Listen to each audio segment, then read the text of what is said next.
there, YouTube. I forgot my sunglasses. It's so sunny and nice out here. I just love it when the clouds and the sky look so pretty. And it's actually nice out here. Like, one thing I can say about this summer in the morning, it's always been nice. Like, unfortunately, it starts to get like, hot, like when I come out of work. But in the mornings it's perfect, like really perfect, really nice out here. But really quickly, I wanted to talk about stepkids and people with kids, whatever, and what would you do? So yesterday, sometimes I'm in the house, I don't always have plans. And so I was getting my Tubi on. I was watching my Tubi. And, so I'm watching Tubi. And so Lifetime got movies on the Tubi now, y'all.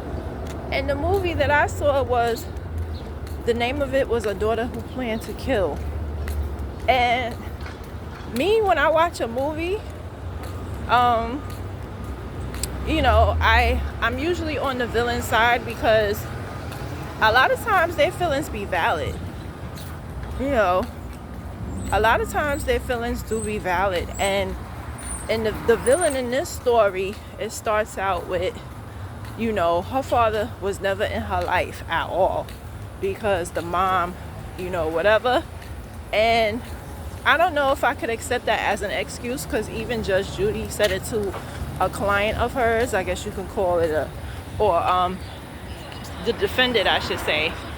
And she said it, she was like, if you really wanted to be with your child, you would file for full custody. You would prove that she's an unfit mother. Once somebody is abusing a child and stuff, and you're financially stable, and you at least fight for your child. You know what I'm saying? Obviously, you can't kidnap them, but fight for your child. Even Judge Judy said it to somebody. Like, you didn't even try to file for full custody. And until you do that, you can't say you made an attempt. So anyway, in this movie, he was like, he couldn't see the child and whatever, the mother stopped him. So he wasn't in her life, like her whole life. So she's living with them. He's married with 2 kids.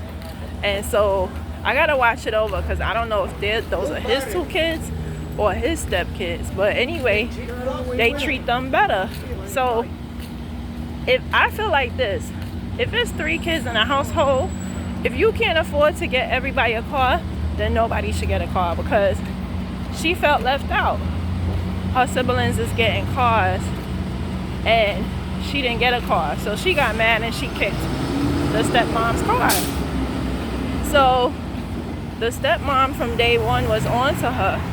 And I feel like that's why she was acting like that, because the worst feeling as a child is to not feel loved by the female in the house. That is the worst feeling in the world. That your own mom don't like you for no reason and you don't even know why, right?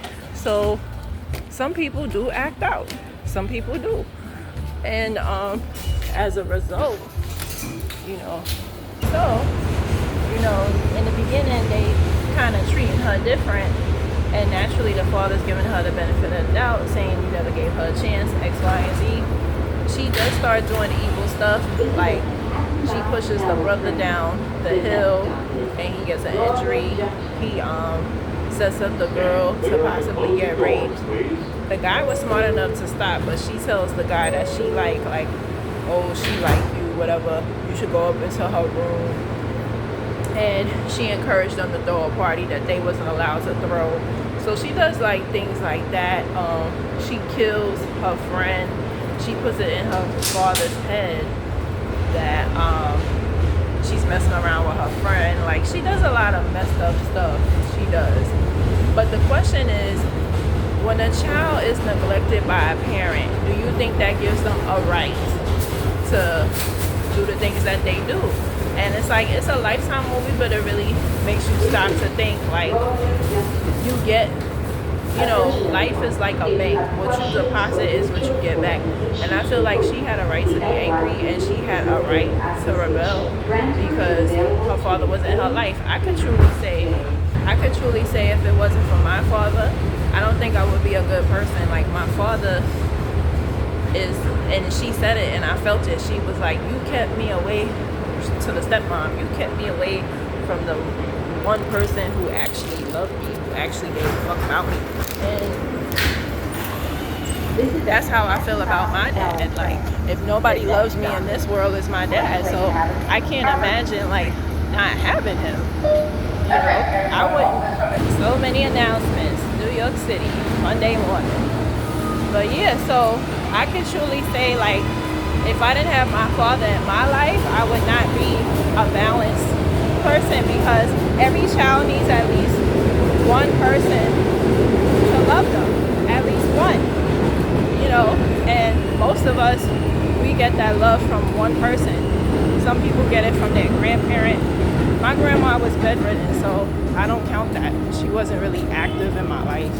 And, you know, most kids, most adults that act rotten, nobody loved them. And it's really that simple. Like, you can't go through life without love. You know, you can't.